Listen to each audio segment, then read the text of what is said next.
User से input लेना है और इवन ऑड के बारे में बताना है। ये क्लास में हमारा हो गया था और दूसरा प्रोग्राम भी मैंने क्लास में करा दिया था कि आपका माइक लगा लें। अभी आ रहा है माइक। चलो जब तक ऐसे ही पढ़ते हैं।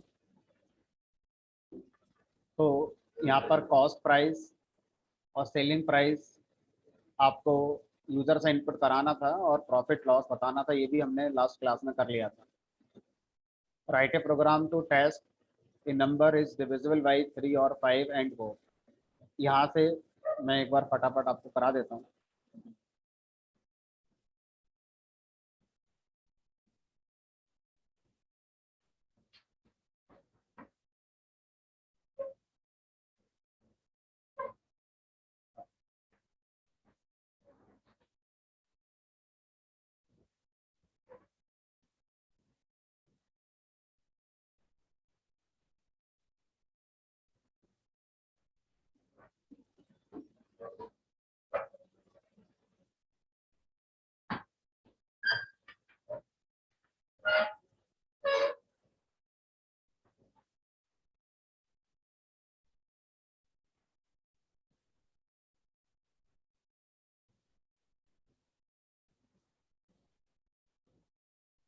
भेज दो सर।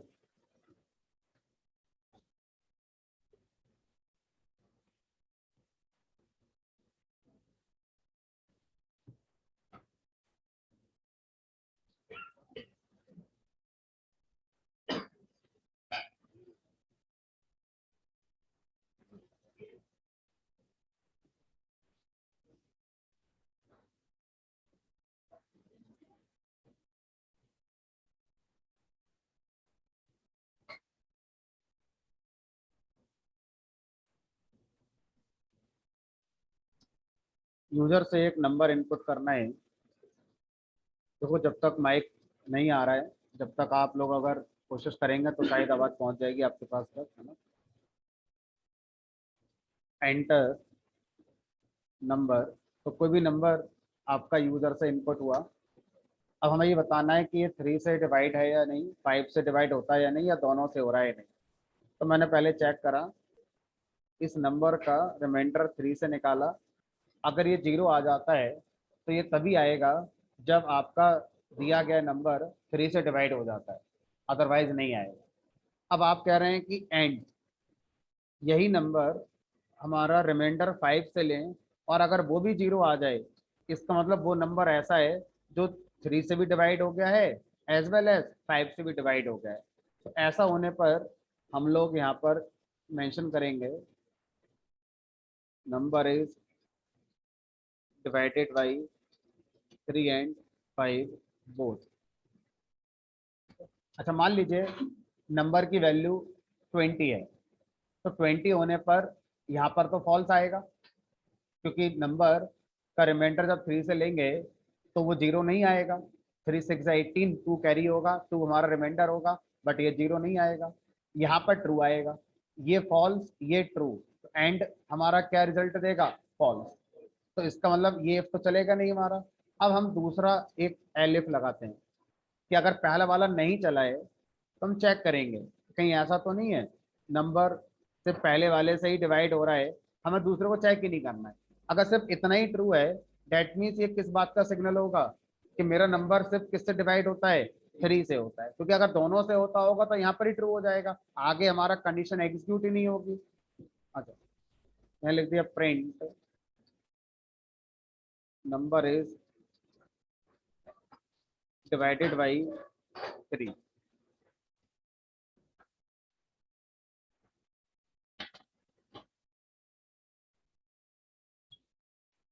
और लास्ट में क्या करेंगे? एक एलिफ और लगाएंगे, और ये एलिफ किसका होगा? हमारा ये होना चाहिए हमारा 5 के लिए। ठीक है,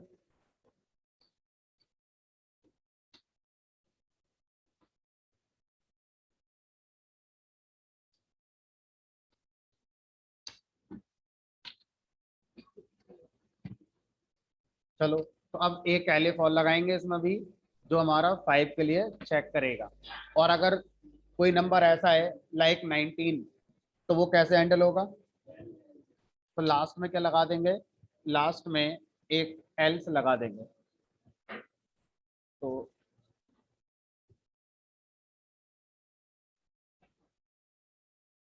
एक एलिफ और लगाया अभी, और यहाँ लिख दिया if number remainder 5 equal to 0, that means number is divisible by 5। और लास्ट में एक एल्स लगा दिया और यहाँ लिख दिया number is not divided by either 3 और 5। अब इस प्रोग्राम को कहीं भी सेव कर देते हैं, आपके वाले बैच के फोल्डर में ही कर देते हैं।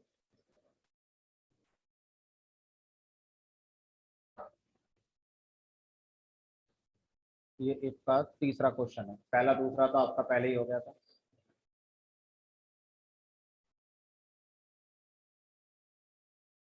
Enter number 12, number is divided by 3। Enter number 15, number is divided by 3 and 5 4. Enter number 20, number is divided by 5. Enter number 14, number is not divided by either 3 or 5. तो ये तीसरा क्वेश्चन था, वो हमारा यही था, जिसमें हमें क्या करना था, ऐसा ही प्रोग्राम बनाने के लिए कहा गया था। ठीक है, उसके बाद अगला प्रोग्राम था कि 3 नंबर में से सबसे बड़ा नंबर आप चेक करके बताइए। ये इफ का चौथा वाला। तो आप क्या करेंगे, यूजर से 3 नंबर इनपुट कराएंगे पहले। तो मान लीजिए नंबर 1, एंटर नंबर 1 ऐसे करके लिख लिया, नंबर 2, नंबर 3, 3 नंबर हमने यूजर से इनपुट कर लिए। अब हमें चेक करना है कि इन तीनों में कौन सबसे बड़ा है। कैसे करें चेक इसकी, क्या कंडीशन लगाएं, क्या लॉजिक लगाएं इसमें?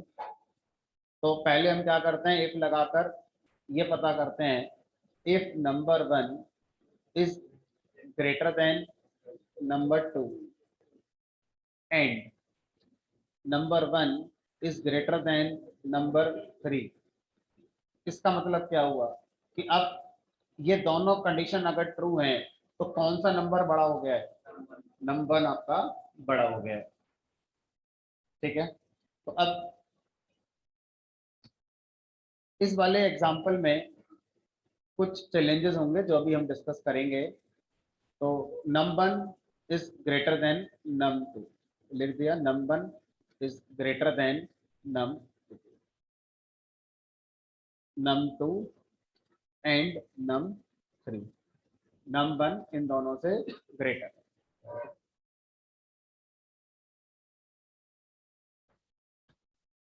अब दूसरी सिचुएशन क्या हो सकती है, अगर नम 2 ग्रेटर है नम 1 से, एज वेल एज नम 2 ग्रेटर है नम 3 से, तो नम 2 1 से भी और 3 से भी, दोनों से ग्रेटर है। इसका मतलब वो इन तीनों में सबसे बड़ा हो गया। अब हम यहाँ लिख सकते हैं नम 2 इज ग्रेटर देन नम 1 और नम 3। एक कंडीशन और लगा सकते हैं यहाँ पर,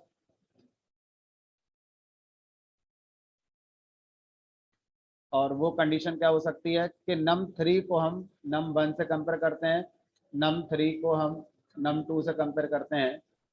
तो अगर ऐसा हुआ तो इसका मतलब है नम 3 नम 1 और नम 2 से बड़ा है।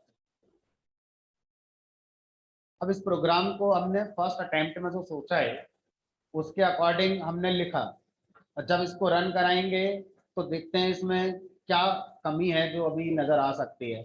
नम 1 है 12, नम 2 है 35, नम 3 है 29। तो हमारा प्रोग्राम बताना चाहिए नम 2 इज ग्रेटर देन नम 1 नम 3। और बता भी रहा है। अगर मैं ऐसा लिख दूं नंबर 1 है 12, नंबर 2 है 10 और ये 11, तो बोलेगा नंबर 1 बड़ा है दोनों से और प्रोग्राम बता भी रहा है।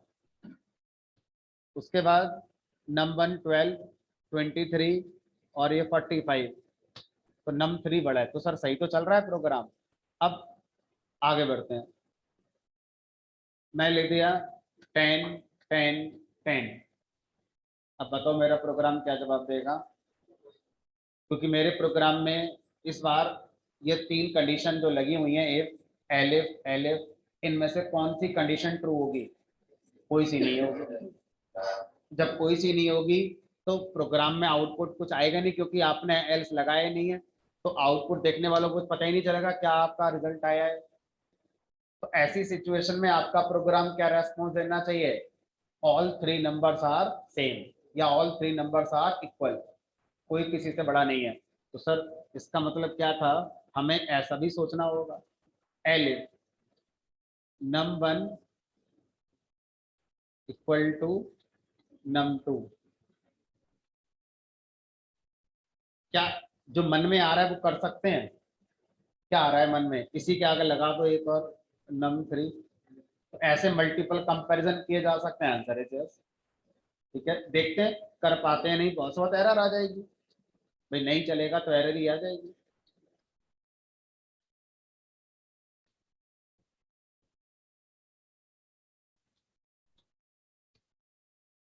चल सकता है।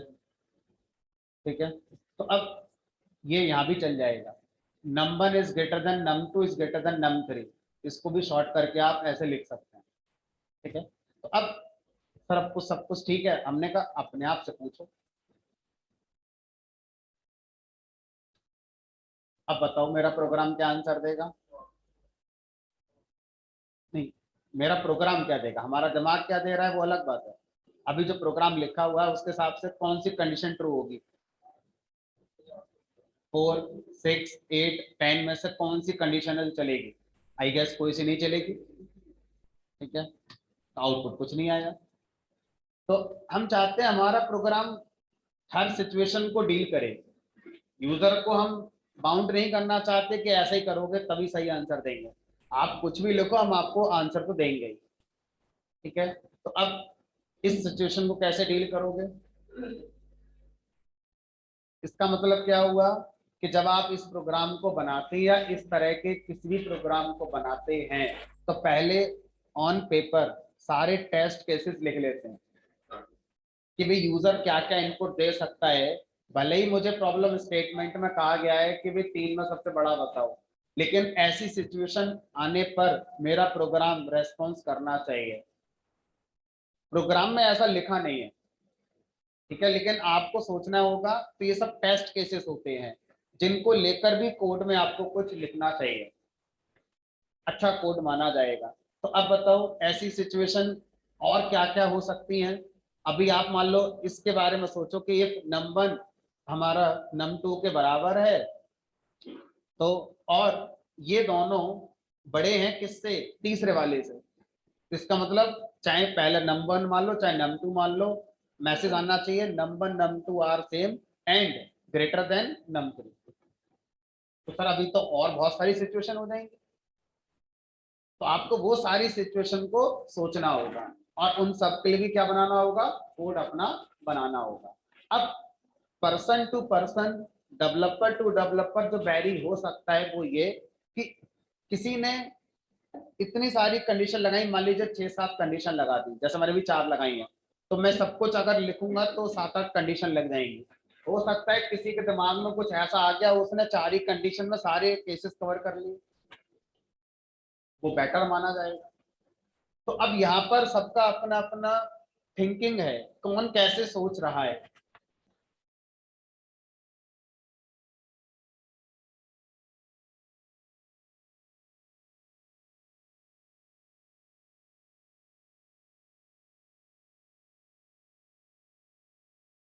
कोड की लेंथ कम हो जानी चाहिए। फिर तीसरा पर्पस होता है कि सेम आउटपुट आना चाहिए, कोड की लेंथ भी कम होना चाहिए, परफॉर्मेंस भी अच्छी होनी चाहिए। मान लीजिए 3 प्रोग्राम है, सेम आउटपुट लाते हैं, पहले का टाइम t1 है, दूसरे का टाइम t2 है, तीसरे का t3 है, एग्जीक्यूशन टाइम, हम वो प्रोग्राम सेलेक्ट करेंगे जिसका एग्जीक्यूशन टाइम कम होगा। लेकिन पहली बार जब पढ़ते हैं तो तीसरे वाले पॉइंट को नहीं सोचते हैं। पहली बार पढ़ते समय हमारा टारगेट रहना चाहिए कि जो कहा गया है आउटपुट वैसा आ जाए। फिर हम सोचेंगे इस प्रोग्राम को और कैसे ऑप्टिमाइज किया जा सकता है। ऑप्टिमाइज का मतलब हो गया नंबर ऑफ लाइंस कम करी जा सकती है और एग्जीक्यूशन कम से कम कोड का हो, हमारा परफॉर्मेंस जिसको हम बोलेंगे परफॉर्मेंस बेटर होने को। ठीक है, तो ऐसा हो सकता है कि आगे हम कुछ ऐसे टॉपिक पढ़ें जिसका यूज अगर इसमें कर लिया जाए तो नंबर ऑफ लाइंस कम भी हो जाएंगे और परफॉर्मेंस बेटर भी हो जाएगी। तो इसीलिए जो जो दो बातें मैंने बोली आगे, और वो तब हम सोच पाते हैं जब हमने ऑलमोस्ट सारे टॉपिक्स पाइथन में कवर कर लिए हैं। अभी तक हमने जितना पढ़ा उसके हिसाब से आपको कोड जो बनाना था वो सही है। ठीक है, चलो तो अब मैं इस पर आगे कोई टेस्ट केस कोड में इंप्लीमेंट नहीं करूं, मैंने आपको हिंट दे दिया, तो आप इसे आगे अभी और कंटिन्यू करेंगे। ठीक है, तो यहाँ पर मैं कमेंट में लिख देता हूं, ऑल्सो एड अदर केसेस। ठीक है, चलो अब पांचवा प्रोग्राम, आपको क्या करना है, आपने मार्क्स को 5 अलग अलग सब्जेक्ट के मार्क्स को ऑब्टेन करना है।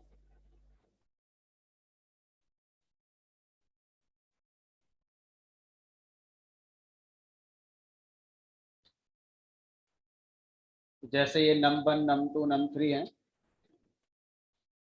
ऐसे ही आप इनको m1 m2 m3 enter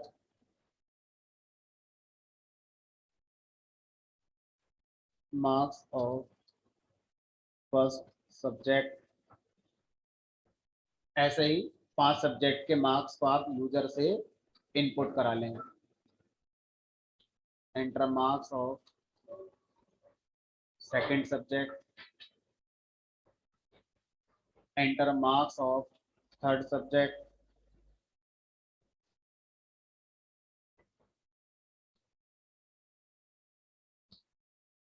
fourth fifth. तो फोर्थ सब्जेक्ट के मार्क्स आ गए, फिफ्थ सब्जेक्ट के मार्क्स आ गए। अब आपने क्या करना है, ये बताना है कि इन सारे सब्जेक्ट के जो मार्क्स हैं इसके अकॉर्डिंग यूजर का डिवीजन बताना है अकॉर्डिंग टू गिवन क्राइटेरिया। अब क्या करो, आप इन पांचों को एग्रीगेट में कन्वर्ट करो, एवरेज मार्क्स निकालो। तो एवरेज मार्क्स निकालने के लिए हम लिखेंगे इन सारे मार्क्स का सम, m1 plus m2 plus m3 plus m4 plus m5, और जो टोटल आया डिवाइड कर देंगे नंबर ऑफ सब्जेक्ट से। तो 5 सब्जेक्ट का 5 से डिवाइड कर दे तो एवरेज मार्क्स आ गए। अब हमें बताया गया इफ एवरेज मार्क्स अबव और इक्वल टू 16, तो आपके फर्स्ट डिवीजन आनी चाहिए। If average marks is greater then और इक्वल टू 16, तो आपको मैसेज देना है first division.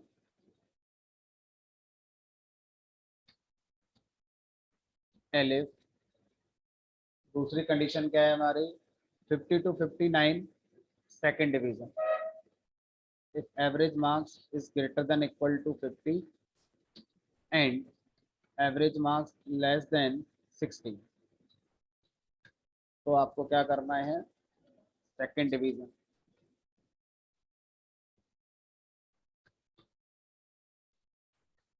Elif 40 to 49 third division.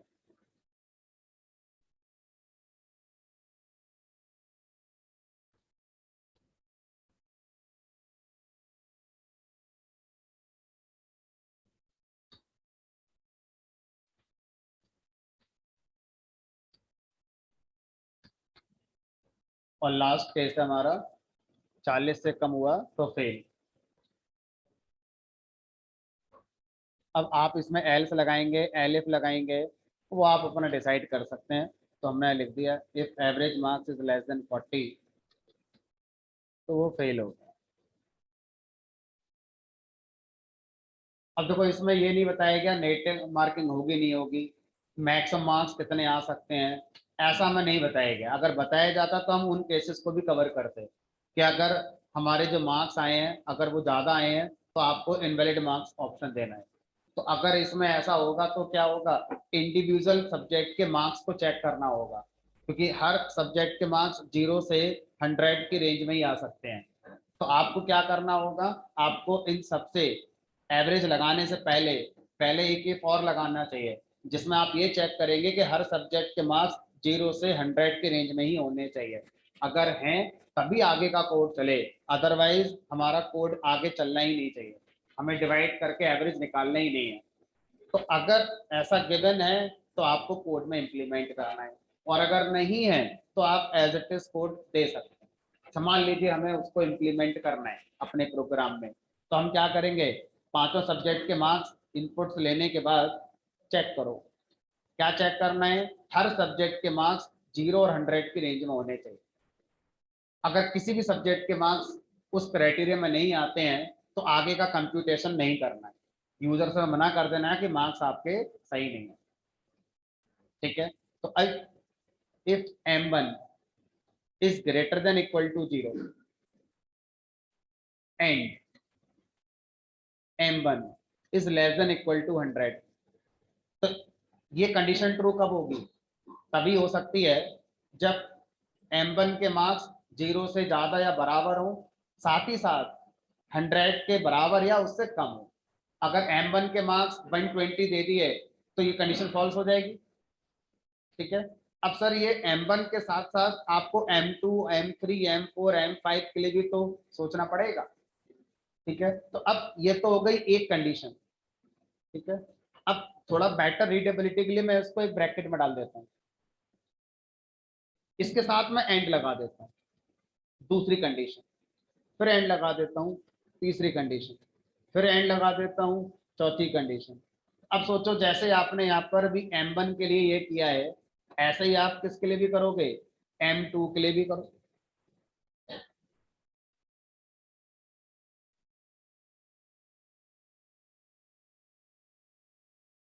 और यही आप m3 के लिए भी करेंगे।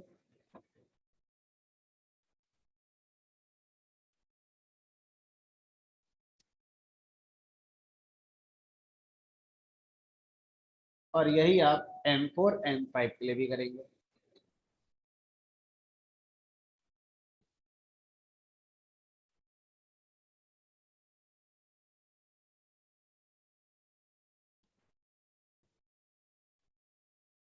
अब देखो, अगर हर सब्जेक्ट के मार्क्स इस रेंज में आते हैं तब आपको क्या करना है, एवरेज कंप्यूट करके आगे चेक करना है।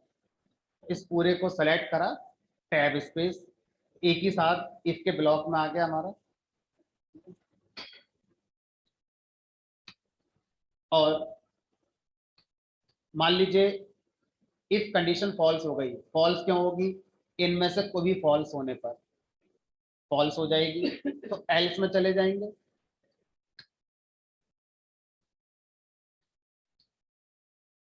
मैं लिख दो, यू हैव एंटर्ड इनवैलिड। देखो इस क्वेश्चन को ऐसे भी इंटरप्रेट किया जा सकता है कि आपने यूजर से कहा पहले सब्जेक्ट के मार्क्स दो, यूजर ने कह दिया 120, आपका प्रोग्राम फिर भी पूछेगा सेकंड सब्जेक्ट के मार्क्स दो। तो यूजर को परेशान क्यों कर रहे हो, जब पहले ही गलत दे दिए तो आगे पूछो ही मत उससे, कि भाई जब आपने पहले ही गलत दिया है तो आगे पूछ के करेंगे क्या, हम आप भी परेशान हो रहे हो हम भी परेशान हो रहे हैं। लेकिन आपका जो कोड है वो ऐसा नहीं लिखा गया है। आपका कोड कैसे लिखा गया है, पहले आपने यूजर से पांचों सब्जेक्ट के मार्क्स इनपुट करा लिए हैं, चाहे वो कुछ भी होंगे, उसके बाद फिर आपने पांचों को एक साथ चेक करा है। ठीक है, अब चलो पहले इसी के साथ आगे बढ़ते हैं, पहले सबको सही लेके चलते हैं।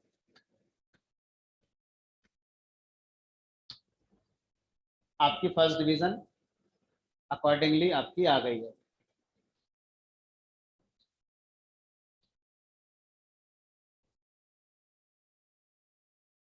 123, 45, 90, -5, 67, you have entered invalid marks.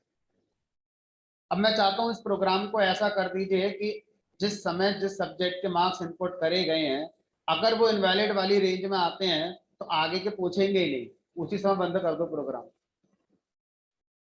तो अब हमारा फर्स्ट अटेम्प्ट क्या था, जैसा हमसे कहा गया है वैसा करना, वो तो इतने से हो जाएगा। फिर हमने सोचा कि ये भी हो सकता है, फिर हमने उसमें एक एक्स्ट्रा कंडीशन पुट कर दी।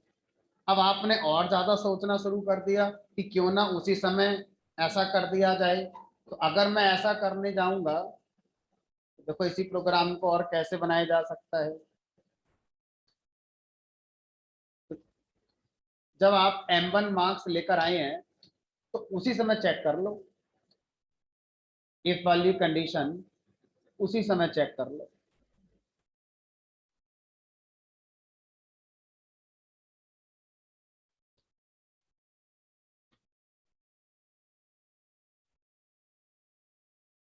अगर ये सही है, अगर ये सही है तो इस इफ ब्लॉक के अंदर जाएंगे और अगले सब्जेक्ट के मार्क्स लेकर आएंगे।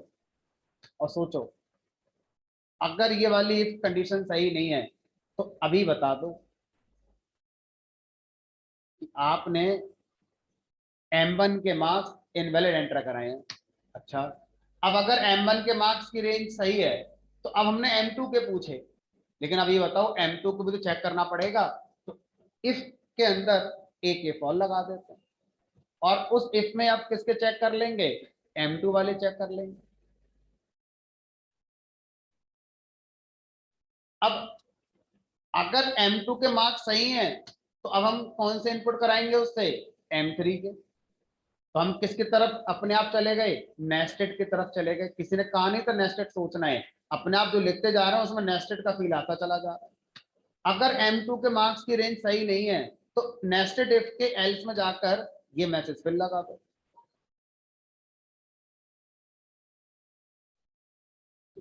अब अगर नेस्टेड M2 वाला M3 मार्क्स लेकर आ गया तो सर इसको भी तो चेक करना होगा, ये सही है कि नहीं सही है, इसको चेक करते हैं। अगर M3 के मार्क्स की रेंज 0 से 100 में है तो M4 वाले लेकर आएंगे।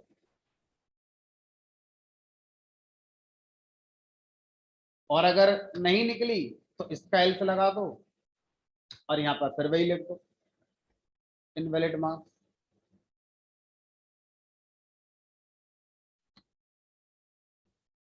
अब अगर M4 के मार्क्स आप ले आए हैं तो सर चेक तो कर लो सही है कि नहीं है। हमने कहा चेक कर लेते हैं।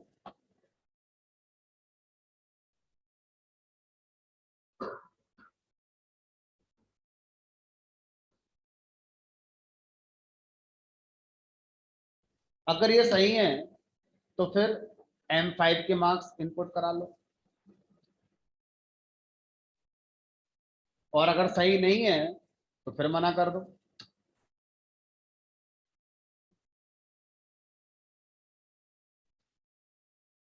अब अगर M5 के मार्क्स आ गए हैं तो फिर से चेक करो।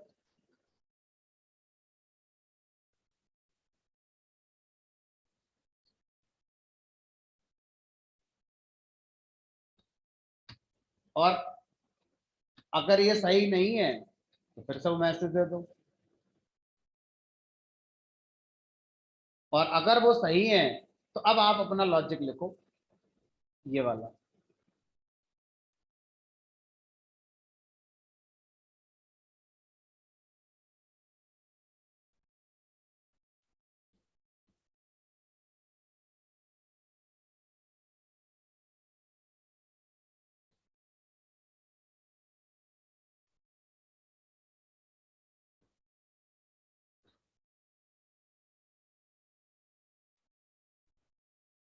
ये वाला ठीक है। तो इस तरह से ये प्रोग्राम आपका बनकर तैयार हो गया, नीचे के सारे हटा दो।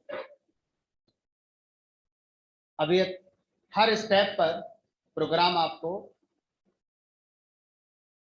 Enter marks of first subject, हमने कहा -5, you have entered invalid marks, program खत्म, अगले पूछा ही नहीं हमने। फिर चलाया, हमने पहले वाले का सही दे दिए, दूसरे वाले का सही दे दिया, तीसरे वाले का गलत दे दिया, खत्म प्रोग्राम। अब इसमें और ज्यादा अच्छा क्या किया जा सकता है कि अगर हम इनवैलिड मार्क्स लेकर आ रहे हैं तो प्रोग्राम बंद मत करो, यूजर से दोबारा पूछ लो कि यूजर गलत दिया था, दोबारा सही दो पहले। तो फिर आपको ये सोचना पड़ेगा कि अगर हम यूजर को ये फैसिलिटी देते हैं कि गलत मार्क्स जिस सब्जेक्ट के आप देंगे, हम प्रोग्राम बंद ना करके आपसे दोबारा पूछेंगे, दोबारा की क्या गारंटी है वो सही दे देगा? जब पहली बार में सही नहीं दिया तो दूसरी बार में सही देगा, इस बात की क्या गारंटी है? दोबारा भी उसने गलत दे दिया तो अब तक पूछोगे ऐसे, मुझे क्या पता कब देगा सही है? तो आप लूप के बारे में सोचोगे। अब लूप भी कौन सा वाला, जो कभी खत्म ही ना हो, इन्फाइनिटी हो सकता है वो, क्योंकि हमें क्या पता यूजर कब सही देगा। और यूजर ने सही दे दिया तो हमारा लूप तो इन्फाइनाइट रुकेगा नहीं, ब्रेक लगाना पड़ेगा उसे।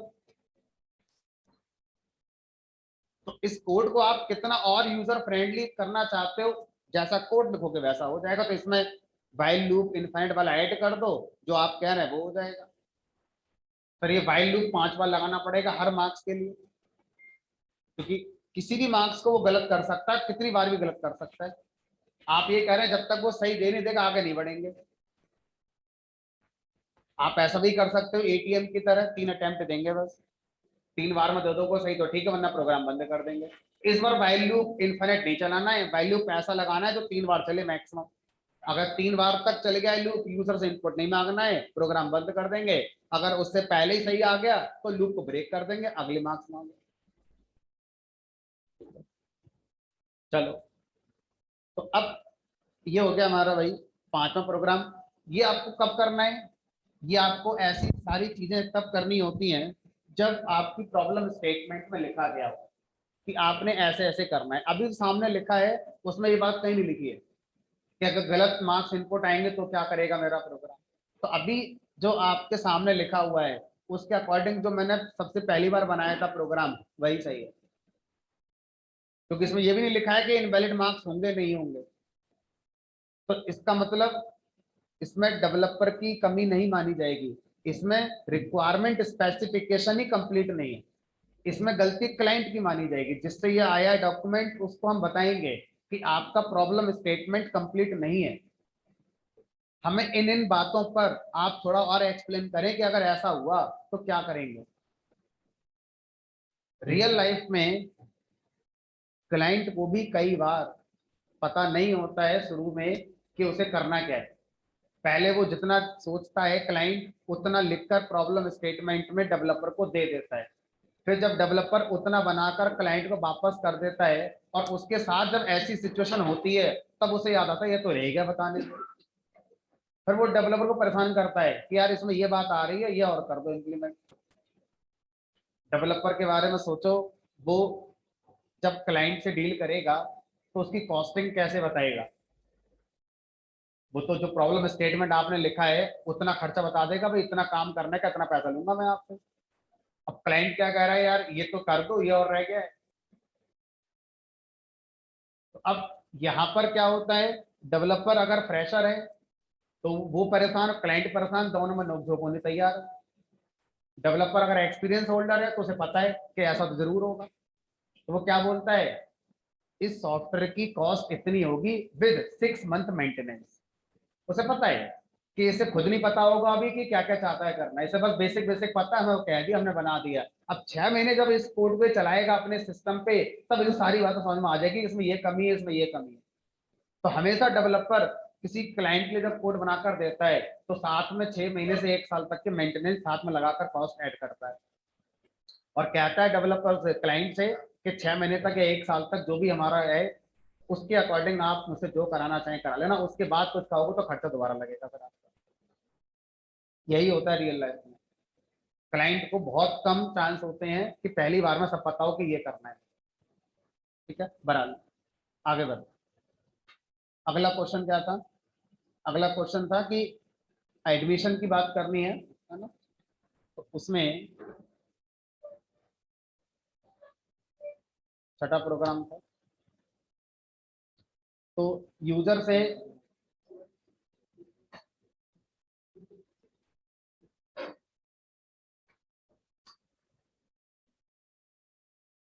चलो, तो हमें यूजर से क्या करना था, 3 सब्जेक्ट के मार्क्स इनपुट करने हैं, फिजिक्स, मैथ और केमिस्ट्री। तो हम इंटीजर मान के चल लेते हैं कि इंटीजर टाइप के ही हमारे आ रहे हैं।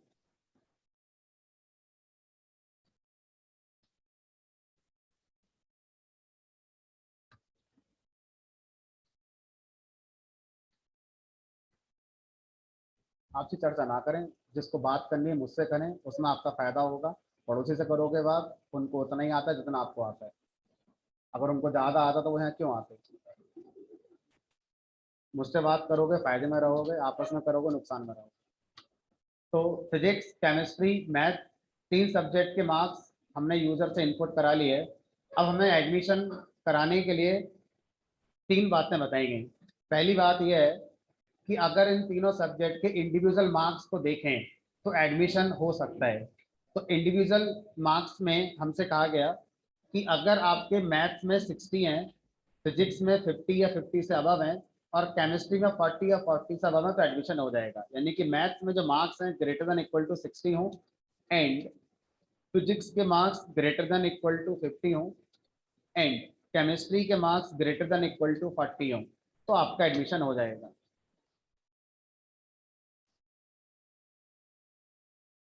ठीक है। अगर मान लीजिए इस क्राइटेरिया पर आपका एडमिशन नहीं हुआ है, तो हम 2 सब्जेक्ट के मार्क्स को क्लब करके भी चेक कर सकते हैं कि क्या ये वाली बात सही हो रही है। अगर ये सही हो रही है तो भी एडमिशन हो जाएगा। तो एलिफ, और वो दूसरा जो क्राइटेरिया है वो ये है कि अगर मैथ्स के और फिजिक्स के और केमिस्ट्री के मार्क्स का सम 200 या 200 से अबव है, तो भी एडमिशन हो जाएगा। यानी कि मैथ्स के प्लस फिजिक्स के प्लस केमिस्ट्री के मार्क्स का सम ग्रेटर देन और इक्वल टू 200 है, तो भी आपका एडमिशन हो जाएगा। तो तीनों के मार्क्स को इंडिविजुअली ना चेक करके कलेक्टिवली अगर हम देखें तो भी हो जाएगा। हो सकता है किसी के मैथ्स में 99 आ गए और केमिस्ट्री में 38 रह गए, तो पहले वाले से एडमिशन नहीं होगा, लेकिन दूसरे वाले साइड हो जाए, है ना। तो अब तीसरा केस हो सकता है कि हम 3 सब्जेक्ट के बेस पर ना करके 2 के बेस पर करना चाहते हैं, और वो क्राइटेरिया है 150 का। मैथ्स और फिजिक्स के मार्क्स का जो सम होना चाहिए वो आपका 150 से इक्वल या ग्रेटर होना चाहिए। तो मैथ्स प्लस फिजिक्स के मार्क्स का sum greater than equal to 150 है, तो आपका एडमिशन हो जाएगा। अगर तीनों में से कोई बात सही नहीं हो रही है तो आपका एडमिशन नहीं होगा। ठीक है। अब इस प्रोग्राम को रन कर देते हैं। तो मान लीजिए फिजिक्स में मार्क्स आए 60, केमिस्ट्री में आए हमारे 35, मैथ्स में आ गए 95। तो जरा चेक करके बताओ एडमिशन होगा या नहीं होगा। होगा तो किस क्राइटेरिया के अकॉर्डिंग होगा। फर्स्ट वाले से तो होगा नहीं, केमिस्ट्री के मार्क्स आपके 35 ही रह गए, जबकि 40 होने चाहिए कम से कम। दूसरा वाला कह रहा है तीनों को जोड़कर 200 कर लो, 200 हो गए इन दोनों को जोड़ के, 6 3 9 95, 180 रह गए यार ये तो। तीसरे वाले में मैथ और फिजिक्स को जोड़ दो, 9 6 15, 155, ये हो गया। तो एडमिशन हो गया, तीसरे वाले के हिसाब से हो गया। ठीक है। तो जनरली जब आप एडमिशन लेने जाते हो किसी इंजीनियरिंग कोर्स में और आपने एग्जाम नहीं दिया, डायरेक्ट एडमिशन लेने जा रहे हो, कॉलेज में सीट्स अवेलेबल हैं लेकिन कैंडिडेट ज़्यादा आ गए, तो फिर वो ऐसे ही फिल्टर करते हैं। आपके 12th के 10th के मार्क्स, पांचों सब्जेक्ट या 6 सब्जेक्ट जितने भी थे आपके, उन सब में ना चेक करके सिर्फ पीसीएम में चेक करते हैं। ठीक है। और अगर आप मान लीजिए इंजीनियरिंग में आगे जाके सीएसआईटी में जाना चाहते हैं, फिर वो केमिस्ट्री को इग्नोर कर देते हैं क्योंकि उसका आगे यूज नहीं है कहीं। फिजिक्स और मैथ का यूज होता है हमारा। ठीक है। तो इसलिए इस तरह से कोई कॉलेज एडमिशन लेते समय हो सकता है सेम केस पर क्राइटेरिया रखे। ठीक है। चलो, अब ये हो गया हमारा भाई छठा वाला क्वेश्चन असाइनमेंट का। सातवां क्वेश्चन क्या है, write a program that has the following menu, enter 1 to find the area of rectangle, enter 2 to find the area of circle. तो सर्कल का और रेक्टेंगल का एरिया आपको फाइंड करना है।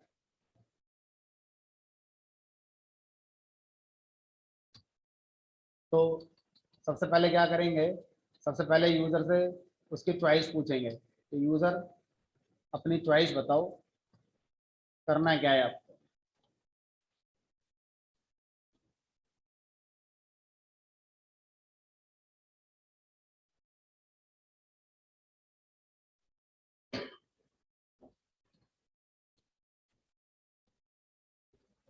Select an option.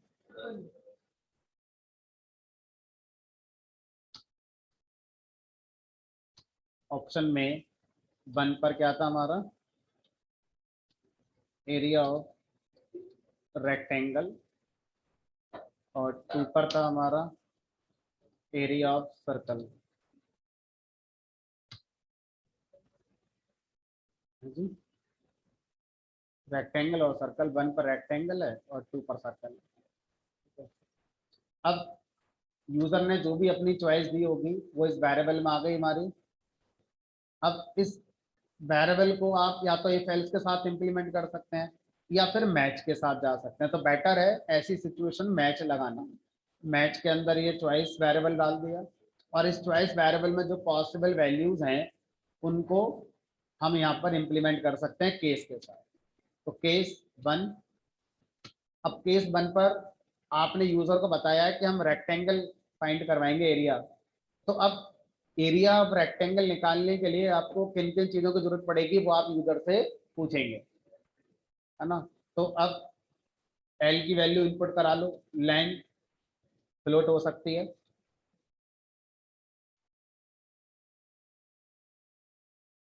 मैं शॉर्ट में लिख दे रहा हूँ,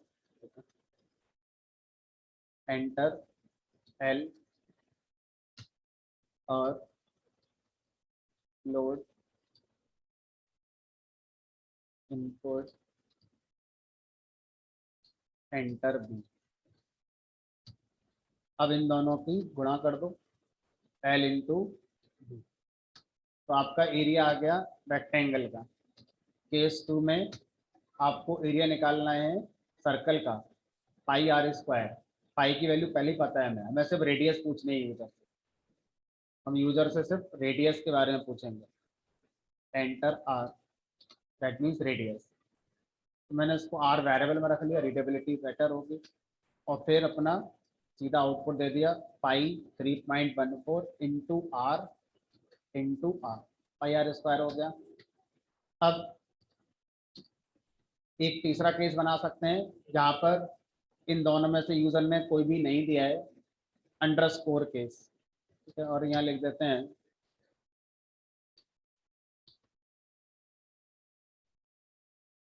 इनवैलिड ऑप्शन। मैंने 2 प्रेस कर दिया, रेडियस 3.5 कर दी, ये आ गया आपका। मैंने 8 एंटर कर दिया, इनवैलिड ऑप्शन आ गया। एक बार अटेम्प्ट करते हैं कि क्या अंडरस्कोर की जगह मैं सीधा यहाँ पर डिफॉल्ट लिख सकता हूँ। ये डिफॉल्ट केस है हमारा, मैंने लिखा है यहाँ पर 7, इनवैलिड ऑप्शन। तो अगर हम केस की बात करें तो अंडरस्कोर केस हमारा डिफॉल्ट केस या एल्स वाला सिचुएशन रिप्रेजेंट करता था। अंडरस्कोर की जगह पर आप डिफॉल्ट को भी यहाँ पर मेंशन कर सकते हैं। ठीक है, तो इसका मतलब भी वही है जो हमारा अंडरस्कोर का मतलब होता था, दोनों का मतलब एक ही होगा। ठीक है, चलिए। तो अब यहाँ पर ये वाला जो एग्जाम्पल था ये हमारा कंप्लीट हो गया। आगे बढ़ते हैं। देखो अगला शायद आप कर लोगे, है ना। 1 और 2 पर क्या करना है, इवन ऑड की बात करनी है 1 पर, और 2 पर पॉजिटिव नेगेटिव की बात करनी है। तो वैसे ज़्यादा कुछ है नहीं, कर देते हैं। तो 1 पर क्या करना है आपको, इवन ऑड निकालना है। और 2 पर आपको ये पता करना है कि कोई भी नंबर पॉजिटिव है या नेगेटिव है।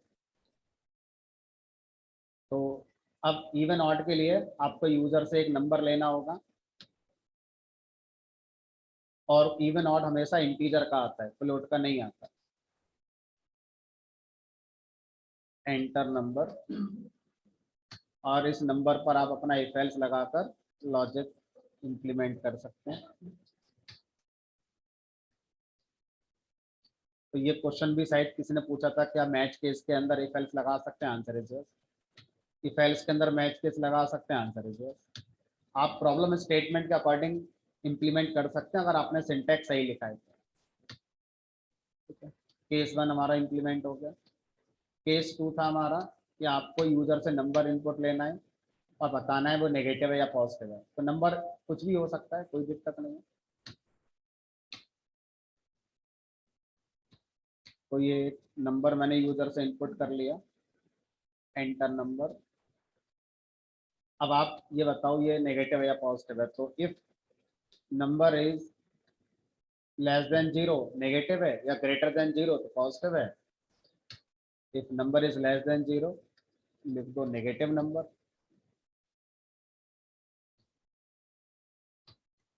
एलिफ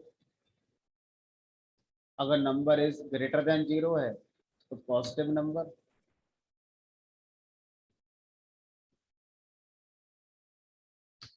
और तीसरा केस क्या हो सकता है? 0।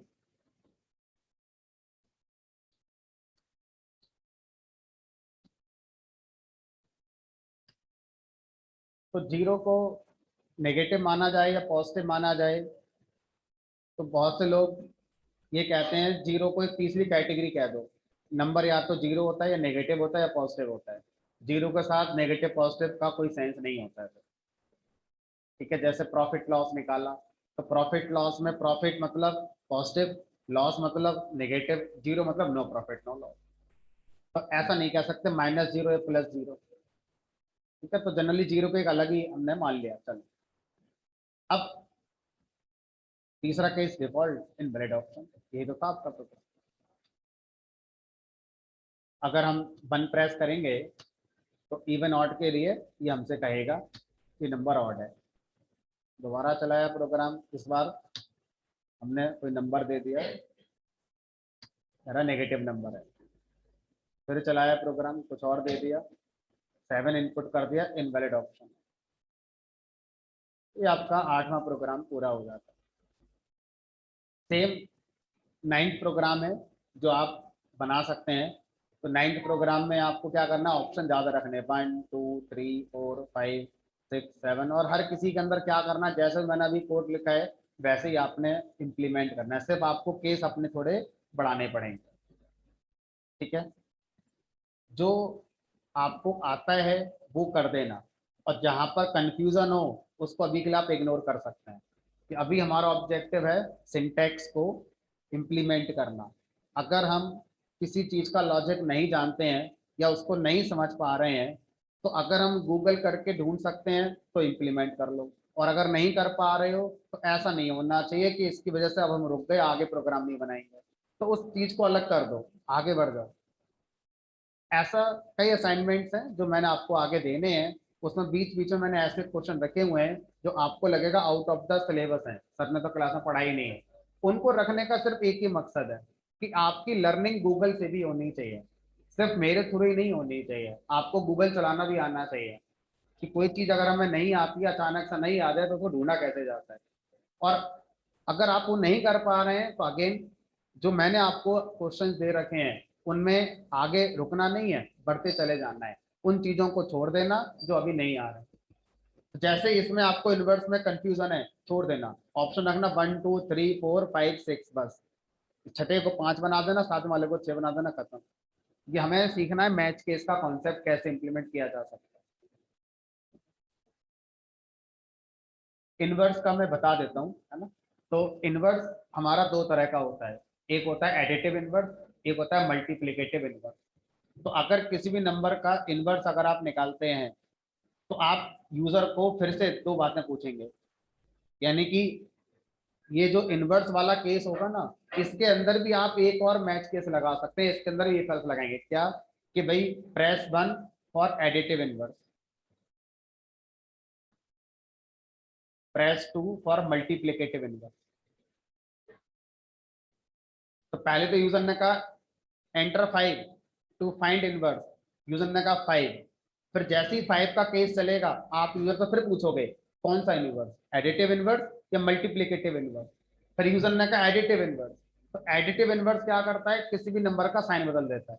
अगर यूजर ने नंबर -5 दिया तो इसका एडिटिव इनवर्स होगा +5, अगर यूजर ने नंबर 5 दिया तो इसका एडिटिव इनवर्स होगा -5। एडिटिव इनवर्स क्या करता है, सिर्फ किसी भी नंबर का साइन बदल देता है। मल्टीप्लिकेटिव इनवर्स क्या होता है, मल्टीप्लिकेटिव इनवर्स होता है जैसे आपने 5 दिया तो 5 की पावर -1 कर देगा, ठीक है, कोई भी आपने, या 1/5 बिल्कुल। तो अगर आपने 5 दिया तो 5 का मल्टीप्लिकेटिव इनवर्स क्या होगा 1/5, या इसी को हम ऐसे भी लिख सकते हैं। तो इसको अभी आप इंप्लीमेंट कर नहीं पाओगे, बट 1/5 को तो आप सॉल्व करना जानते ही हो।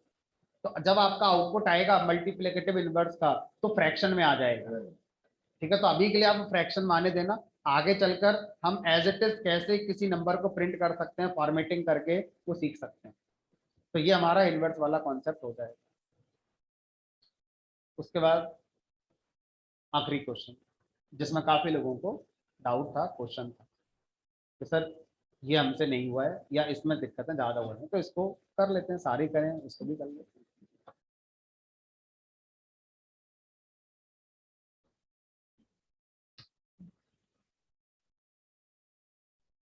तो अब एक प्रोग्राम बनाना है जिसमें W, D और C यूजर से कहना है, W for withdraw, D for deposit, C for check balance, यानी कि वही मैच केस वाली बात हो रही है। 1 2 3 की जगह W, D और C हमें इस बार बताने हैं, लेकिन जो साथ में 2 नोट लिखे हुए हैं इनको थोड़ा सा पढ़ना है पहले। तो ये कह रहा है कि भाई जब आप यूजर से कहोगे कि बताओ विड्रॉ करें, डिपॉजिट करें, बैलेंस चेक करें, तो डिपॉजिट अगर करने के लिए यूजर बोलेगा तो डिपॉजिट किस में होगा, पहले से कुछ अमाउंट होना चाहिए उसमें डिपॉजिट होगा ना।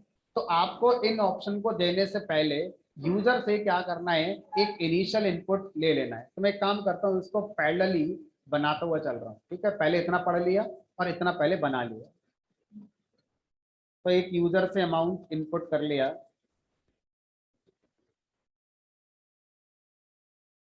Enter initial amount. अब उसके बाद यूजर से उसकी चॉइस पूछो, स्ट्रिंग में ही पूछना है इस बार चॉइस को, क्योंकि यूजर से 1 2 3 नहीं लेना है इस बार, यूजर से हमें WCD ऐसे लेना है। तो इनपुट यहाँ पर लिख दिया सेलेक्ट एन ऑप्शन, और यहाँ लिख दिया D अगर आप डिपॉजिट करना चाहते हैं,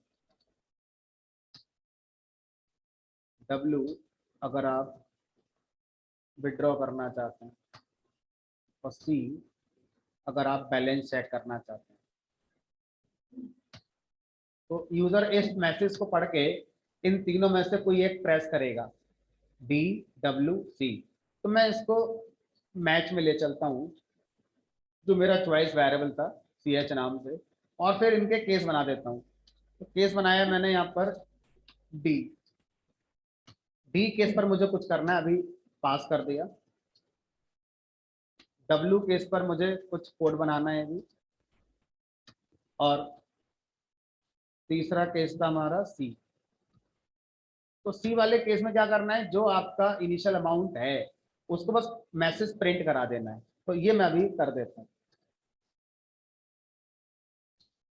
अवेलेबल बैलेंस, जो भी अमाउंट था वो आपका कर दिया, ठीक है। उसके बाद एक केस लगा दिया डिफॉल्ट वाला, या अंडरस्कोर लिख दो, है ना, कैसे भी कर सकते, और यहाँ लिख दिया इनवैलिड ऑप्शन,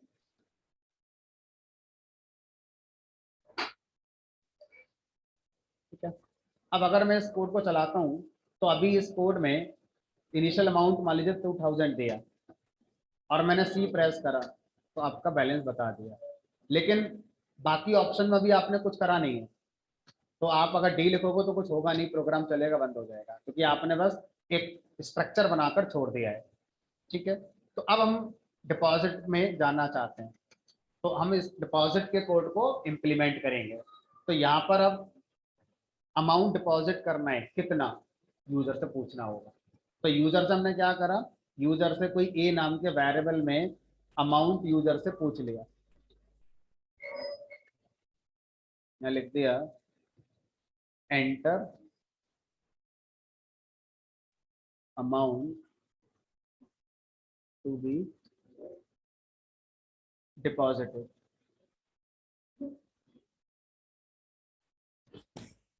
क्या अमाउंट आप डिपॉजिट करना चाहते हैं। ठीक है, उसके बाद अब कोड कैसे लिखेंगे इसका, जो ए में आई वैल्यू है उस वैल्यू को हमें कहाँ पहुंचाना है, इस वेरिएबल AMT में पहुंचाना है। तो क्या कोड होगा उसका, AMT की अपडेटेड वैल्यू क्या हो जाए, AMT की पुरानी वैल्यू प्लस, तो जो ए अमाउंट था वो अमाउंट वेरिएबल में ऐड हो गया, दैट मीन्स हमारे हिसाब से वो डिपॉजिट हो गया हमारा। तो अब यहाँ पर हम क्या लिखेंगे, अपडेटेड बैलेंस, और जो AMT में आ गया है ए लिखोगे तो वो अमाउंट प्रिंट हो जाएगा जो आप डिपॉजिट करना चाहते थे। AMT वेरिएबल की वैल्यू प्रिंट कराएंगे तो वो वैल्यू प्रिंट होगी जो अभी आपने ऐड कर दी है, और पुरानी वाली है वो इकट्ठी आपकी प्रिंट हो जाएंगी, है ना, प्लस होगा। अब सर इतना तो हमारी समझ में आ रहा है। एंटर इनिशियल अमाउंट, मान लीजिए 1000। अब हम डिपॉजिट करना चाहते हैं, डी प्रेस कर दिया, बताओ कितना अमाउंट डिपॉजिट करना है, लेट अस सपोज 500, बता देगा कि अपडेटेड बैलेंस 1500 है। प्रोग्राम में चेक बैलेंस चल रहा है, प्रोग्राम में डिपॉजिट चल रहा है, अगर आपने कोई और ऑप्शन दे दिया तो वो भी चल रहा है। ठीक है, इस प्रोग्राम में इस बात का ध्यान रखा गया है या हमें समझना है कि एक एग्जीक्यूशन के बाद प्रोग्राम खत्म हो जाता है। आप ये नहीं सोच सकते कि सर अभी मैंने पहले जो चलाया था 2000 रुपये जमा करे थे, अब अगली बार चलाऊंगा तो उसी में 3000 और जमा हो जाए। प्रोग्राम आया, चला, डेटा जनरेट हुआ, प्रोग्राम खत्म, डेटा खत्म, प्रोग्राम दोबारा चलेगा, फिर सब कुछ जीरो से शुरू होगा। तो अगर आप चाहते थे कि मैं कल आऊंगा प्रोग्राम चलाऊंगा, तो हम उसमें पुराने वाले डेटा में प्लस माइनस करना चाहते हैं, तो साथ में आपको कोई स्टोरेज लगानी पड़ेगी, लाइक फाइल या डेटाबेस टेबल या क्लाउड, मतलब कुछ ऐसा सोचना होगा, प्रोग्राम के साथ अटैच करना होगा जो प्रोग्राम बंद होने के बाद भी डेटा को स्टोर करता रहे। ठीक है, तो जब पढ़ लेंगे तो वो भी लगा देंगे। अब डब्ल्यू वाले केस पर हम काम करना चाहते हैं, लेकिन डब्ल्यू वाले केस को लेकर एक नोट दे रखा है। क्या नोट है, पढ़िए जरा इसे। डिपॉजिट करते समय कोई केस नहीं है, बट अच्छा पहले पढ़ लो इसे।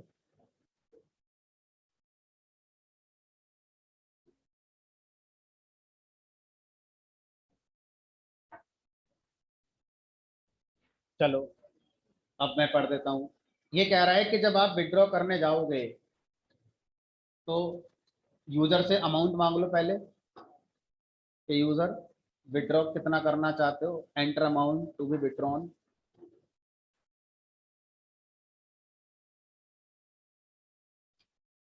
अब सीधे सीधे ऐसे मत कर देना AMT माइनस है। क्यों नहीं कर देना, क्योंकि आपके अमाउंट में मान लीजिए 1000 पड़ा हुआ है और यूजर ने कहा कि मुझे 2000 विड्रॉ करना है, तो मैथमेटिकली देखो हो तो गया ही है।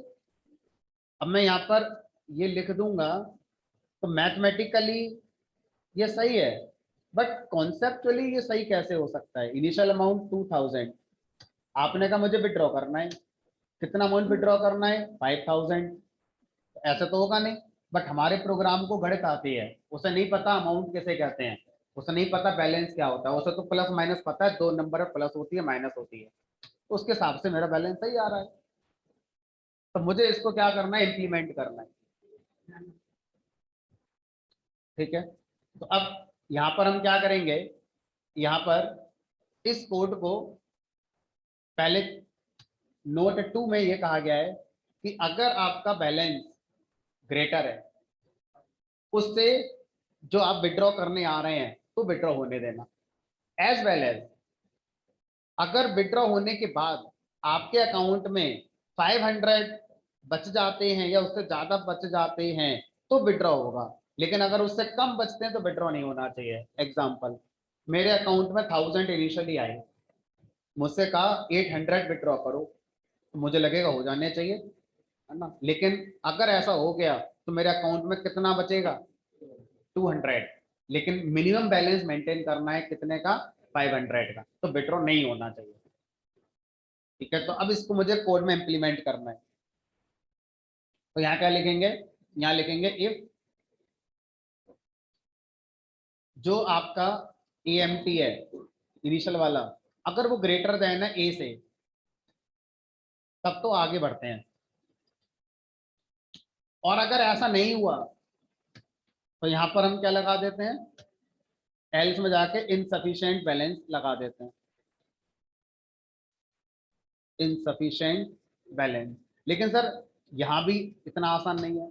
अभी आपको ये पता चल गया कि हाँ अमाउंट बड़ा है और जो विड्रॉ वाला है वो छोटा है, लेकिन अब आप ये भी चेक कर लो, इफ अगर मैं यहां पर क्या कंडीशन लगाऊं कि ये भी पता चल जाए कि 500 मिनिमम मेंटेन होगा कि नहीं होगा। देखो, amount minus 500 is greater then 8, तो ये कोड हो जाना चाहिए। ठीक है, एल्स क्या लिखूंगा, minimum balance 500 is not maintain, initial amount 2000 है, अब मैंने कहा विड्रॉ करना है, बाकी सब देख ही लिया, मुझे 500 विड्रॉ करना है, कोई प्रॉब्लम नहीं है, हो गया। दोबारा प्रोग्राम चलाएंगे, सब कुछ शुरू से होगा। 2000 विड्रॉ करना है, 1700 विड्रॉ करना है, या 2700 विड्रॉ करना है, इनसफिशिएंट बैलेंस। फिर करते हैं 2000, 1700 विड्रॉ करना है। इस बार मैसेज क्या आना चाहिए, मिनिमम बैलेंस वाला। तो 2000 बड़े तो हैं 1700 से, लेकिन अगर 500 निकाल दिए तो मिनिमम बैलेंस 500 वाला मेंटेन नहीं होगा, इसलिए नहीं करेंगे बेटा। Minimum balance 500 is not maintain, इसलिए आपका ऑपरेशन नहीं हुआ। तो इस तरह से ये वाला जो क्वेश्चन था, जो 10वां क्वेश्चन था, ये हमने इम्प्लीमेंट करा है। इस क्वेश्चन को आगे जाके मैं और एक्सटेंड करूंगा, इसमें मैं रियल डेटाबेस ऐड करूंगा और इसी के ऊपर आपको एक छोटा सा प्रोजेक्ट करके दिखाऊंगा कि ये हमारा आज कल परसों कभी कभी डेटा मेंटेन हमारा कर पाए। तो आई होप जितना भी आपका असाइनमेंट से रिलेटेड चीजें थी वो सारी मैंने सॉल्व कर दी, एक दो चीजें जो मैंने छोड़ दी हैं वो आप अपने लेवल पर कर सकते हैं। ठीक है, कोई क्वेश्चन किसी का अभी भी रह गया वो असाइनमेंट में तो डिस्कस कर सकते हैं।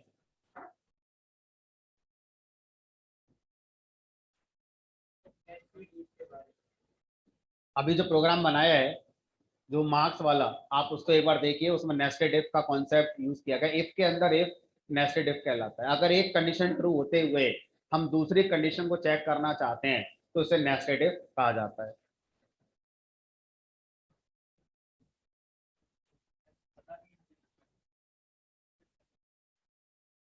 सी आपने प्रेस करा तो है, सी के अंदर सिर्फ आपको एक काम करना था, जो बैलेंस आया था इनिशियली उसको बस प्रिंट करा देना था। नहीं तो इनिशियली यूजर से तो लिया गया है ना, तो जो लिया गया वो एक वेरिएबल में स्टोर हो गया, एएमटी वेरिएबल हमने माना है कोड के अंदर। और जो सी वाली कंडीशन है उसमें क्या करा है, उस बैलेंस को, उस अमाउंट को सिंपली प्रिंट कर दिया हमने। पता हो गया आपको।